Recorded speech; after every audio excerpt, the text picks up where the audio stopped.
Assalamualaikum warahmatullahi wabarakatuh. Kami dari kelompok 8 yang beranggotakan Rima Angelia Haq NPM 184, Salsabila Izatul NPM 219, Ika Faradila NPM 220, dan Norma Riza NPM 232. Kami ingin menjelaskan tentang pertumbuhan ekonomi dan ketimpangan daerah. Nah, yang pertama ada pola pertumbuhan ekonomi di Indonesia. Di Indonesia sendiri, sektor pemerintah memiliki peranan yang sangat besar dalam sejarah perekonomian. Peran tersebut dituangkan pemerintah dalam bentuk pelaksanaan kebijakan fiskal untuk mencapai tujuan utamanya dalam pembangunan berupa pertumbuhan ekonomi yang tinggi, untuk mengurangi pengangguran dan mengendalikan inflasi. Nah, pertumbuhan ekonomi sendiri ini merupakan salah satu indikator keberhasilan pembangunan di suatu perekonomian. Menurut Adam Smith sendiri, pemerintah ini memiliki tiga fungsi utama dalam mendukung perekonomian, yaitu yang pertama, untuk memelihara keamanan dalam negeri dan pertahanan. Yang kedua, untuk menyelenggarakan peradilan. Yang ketiga, untuk menyediakan barang-barang yang tidak disediakan oleh pihak swasta, seperti infrastruktur dan fasilitas umum. Nah, pemerintah sendiri membutuhkan anggaran untuk menyelenggarakan fungsinya dengan baik, serta mekanisme penyelenggaraannya untuk anggaran tersebut dilakukan melalui kebijakan fiskal. Nah, kebijakan fiskal ini mencerminkan besaran, pertumbuhan, maupun struktur dari anggaran pemerintah yang dianut oleh suatu negara. Fungsi utama kebijakan fiskal. Yang pertama ada fungsi alokasi, yaitu proses penyediaan barang sosial atau proses pembagian keseluruhan sumber daya. Yang kedua ada fungsi distribusi, yaitu proses penyesuaian distribusi pendapatan dan kekayaan. Dan yang terakhir yaitu fungsi stabilisasi, yaitu alat untuk mempertahankan tingkat kesempatan kerja yang tinggi, lalu stabilitas, dan juga untuk laju pertumbuhan. Lalu subbab yang kedua yaitu ketimpangan antar daerah. Nah, ketimpangan antar wilayah sendiri ini merupakan aspek yang umum terjadi dalam kegiatan ekonomi suatu daerah. Ketimpangan ini sendiri terjadi disebabkan karena adanya perbedaan kandungan sumber daya alam dan perbedaan kondisi demografi yang terdapat pada masing-masing wilayah. Nah, adanya perbedaan ini sendiri menyebabkan kemampuan suatu daerah dalam mendorong proses pembangunan juga menjadi berbeda.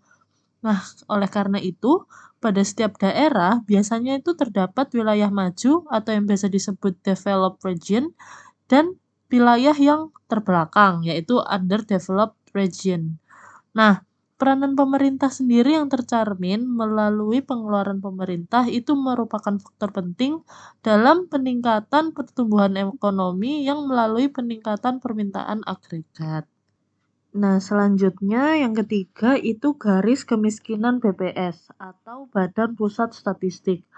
Untuk kemiskinan sendiri itu pada dasarnya adalah ketidakmampuan untuk memenuhi suatu standar hidup tertentu.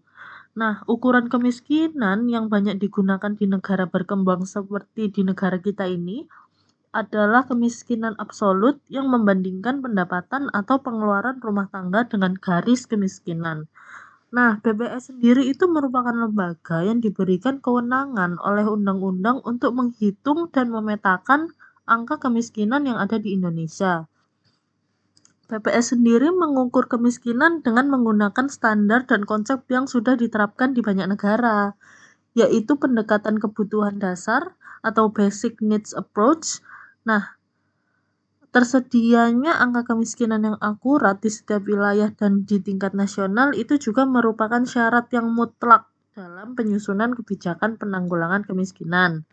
Nah, dalam pembangunan sendiri, angka kemiskinan itu berguna untuk apa sih? Ada 5.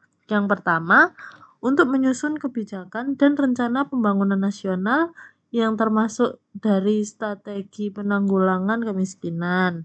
Yang kedua, untuk menetapkan sasaran berbasis lokasi geografis maupun individu dan rumah tangga sasaran program pembangunan. Yang ketiga, yaitu menentukan alokasi program penanggulangan kemiskinan. Dan keempat, memantau dan mengevaluasi program pembangunan. Dan yang terakhir, yaitu mengukur kinerja pemerintah pusat dan daerah. Nah, selanjutnya pada subbab keempat yaitu ada indeks keparahan dan kedalaman kemiskinan. Indeks kedalaman kemiskinan itu sendiri merupakan ukuran rata-rata kesenjangan pengeluaran masing-masing penduduk miskin terhadap garis kemiskinan. Semakin tinggi nilai indeksnya, semakin jauh juga rata-rata pengeluaran penduduk dari garis kemiskinan. Lalu ada indeks keparahan kemiskinan yang memberikan gambaran mengenai penyebaran pengeluaran di antara penduduk miskin. Semakin tinggi nilai indeksnya, semakin tinggi juga ketimpangan pengeluaran yang ada di antara penduduk miskin. Nah, pada subbab kelima ada tren dalam indikator kemiskinan. Garis kemiskinan sendiri didasarkan pada pengeluaran atau pendapatan minimum untuk memperoleh dua hal. Yang pertama, sejumlah makanan untuk memenuhi kebutuhan kalori tertentu, dan yang terakhir yaitu pengeluaran bukan makanan minimum untuk hidup secara layak. Nah, indikator kemiskinan yang dikeluarkan oleh Bappenas mempunyai makna yang relatif luas, yaitu dari berbagai sisi kebutuhan kehidupan, antara lain adalah yang pertama, terbatasnya kecukupan dan mutu pangan. Yang kedua, terbatasnya akses dan rendahnya mutu layanan kesehatan. Yang ketiga, terbatasnya akses dan rendahnya mutu layanan pendidikan. Yang keempat, terbatasnya kesempatan kerja dan berusaha. Yang kelima, lemahnya perlindungan terhadap aset usaha dan perbedaan upah. Yang keenam, terbatasnya akses layanan perumahan dan sanitasi. Yang ketujuh, terbatasnya akses terhadap air bersih. Yang kedelapan, lemahnya kepastian kepemilikan dan penguasaan tanah. Yang kesembilan, memburuknya kondisi lingkungan hidup dan sumber daya alam, serta terbatasnya akses masyarakat terhadap sumber daya alam. Yang kesepuluh, lemahnya jaminan rasa aman. Yang kesebelas, lemahnya partisipasi. Yang kedua belas, lemahnya beban kependudukan yang disebabkan oleh besarnya tanggungan keluarga. Dan yang terakhir, tata kelola pemerintahan yang buruk yang menyebabkan inefisiensi dan inefektivitas dalam pelayanan publik, meluasnya korupsi, dan rendahnya jaminan sosial terhadap masyarakat.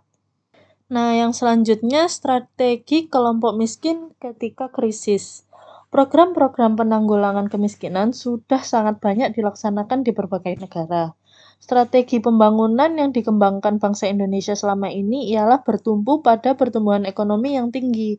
Pertumbuhan ekonomi yang dianggap tinggi tersebut ternyata tidak diikuti oleh pemerataan distribusi pendapatan pada semua golongan masyarakat, sehingga terjadinya trade-off antara pertumbuhan dan pemerataan. Nah, yang selanjutnya itu penyebab dan solusi kemiskinan. Apa sih faktor penyebab dari kemiskinan umum itu sendiri?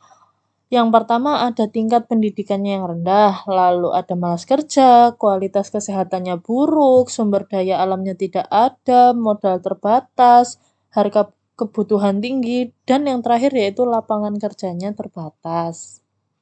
Selanjutnya kita beranjak ke strategi penanggulangan kemiskinan di Indonesia. Penanggulangan kemiskinan ini selalu menjadi fokus utama dalam pembangunan. Untuk penanggulangan kemiskinan itu sendiri ada 4 strategi. Yang pertama yaitu mengurangi beban pengeluaran warga. Yang kedua, meningkatkan kemampuan dan pendapatan masyarakat miskin. Yang ketiga, mengembangkan dan menjamin keberlanjutan usaha mikro dan kecil atau UMKM. Dan yang terakhir yaitu mensinergikan kebijakan dan program penanggulangan kemiskinan. Dalam rangka mengefektifkan upaya penanggulangan kemiskinan serta mengurangi kemungkinan dampak negatif dari rencana induk perkotaan, peran dari kalangan pemerintah maupun non-pemerintah ialah sebagai berikut.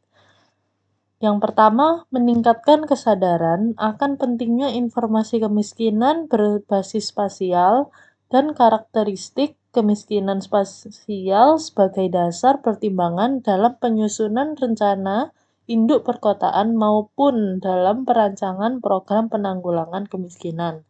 Nah, yang kedua, menciptakan sistem perlindungan sosial dan juga menciptakan penanggulangan kemiskinan yang peka akan kebutuhan dan kondisi penghidupan kelompok miskin, serta kerentanan yang mereka hadapi sesuai dengan konteks spasialnya.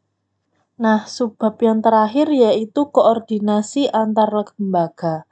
Nah, koordinasi ini sangat erat kaitannya terhadap manajemen karena dalam manajemen terdapat langkah-langkah koordinasi seperti yang telah dijelaskan oleh James A.F. Stoner, yakni manajemen itu merupakan proses dalam pembuatan perencanaan, pengorganisasian, pengarahan, dan pengendalian kegiatan anggota organisasi dengan menggunakan sumber daya organisasi untuk mencapai tujuan yang telah ditetapkan. Nah, akhirnya sudah sampai di penghujung acara. Sampai di sini pembahasan dari kami, kelompok 8, tentang pertumbuhan ekonomi dan ketimpangan daerah. Kami mohon maaf yang sebesar-besarnya dari kami jika ada salah-salah kata dan penjelasan. Dan pula terima kasih yang sebesar-besarnya atas perhatian yang telah diberikan.